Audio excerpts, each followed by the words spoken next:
Not far from the 10 freeway, in an area known as Mid-City, lies a building that stands apart from its surroundings. With its perspective lines, artistic angles, and expressive shapes, its large blocks, sharp edges, and lack of color, it seems unbefitting for such a location. But there's more to this postmodernistic structure than meets the eye. The Nate Holding Performing Arts Center is a new body housing an old soul. What do I mean by that? Well, you see, before it was the Nate Holding Performing Arts Center, it was known as the Ebony Showcase Theater. Someone who not only knows the future of this amazing theater, but also its past, is Ren Brown.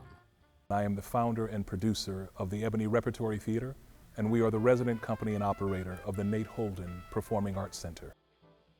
But Brown and this theater have a deeper connection. I was born and raised 150 yards from the front door of 4718 West Washington Boulevard. This has been my neighborhood every single day of my life. I was walking with 3 of my brothers and my sister, and I said to my sister at about 4 years old, "What is that?" And she said, "That's called a marquee." And on that marquee it said Ebony Showcase Theater.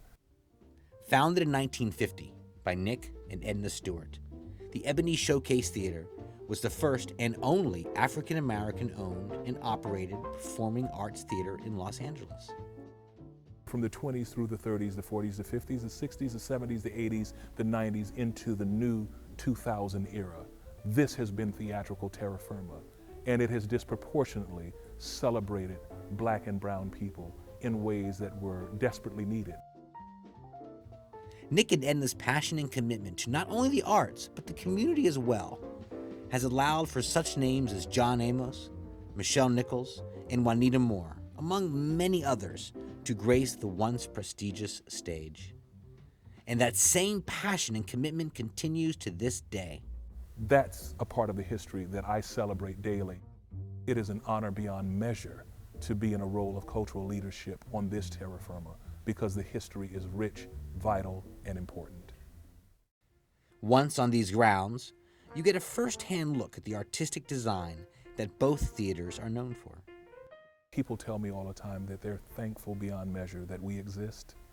They're so pleased to be able to come to a place where they know that they're coming to see work born of our cultural experience. Sculptor Gary Jones dazzles us with elegant pieces, complete with the vivid expressions and polished movements that seem as though they could come to life in dance at any moment. Remarkable dolls, known as yuppets, each with its own characteristic lined display wall visible from the street. Some young, some old, and some, well... But to capture the real essence of the Arts Center, you need only to step foot inside the theater itself.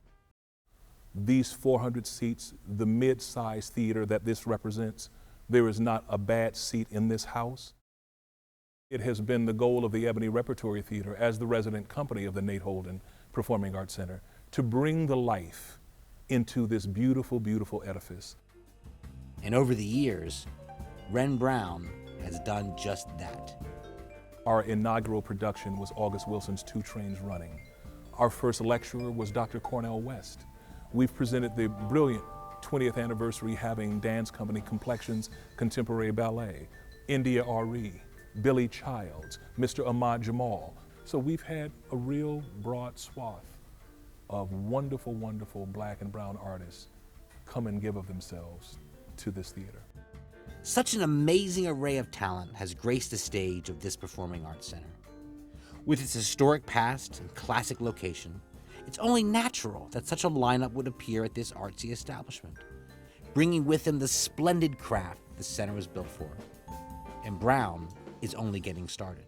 Unfortunately, Governor Brown dismantled the Community Redevelopment Agency, but the plans are still there for us to have a second space where we can welcome the more experiential and experimental realities of performers, the spoken word reality, comedy, have a smaller space dedicated to the more intimate works and, as I said, the more experimental things that can be presented in a pristine, intimate environment. Song, dance, plays, comedy, even discussions. Whatever your fancy, the Nate Holding Performing Arts Center will most certainly accommodate. We are, a culturally specific theater in this town that's professional, and in our 7.5-year history, we've made great inroads born of that general distinction, but specifically because of the standards that we try to hold, have we impacted the cultural landscape of this city. So the next time you feel the urge to satisfy your inner artist, head over to ebonyrep.org. Pick any of the upcoming events and allow Ren Brown and his wonderful crew to serve you the finest in, well, art.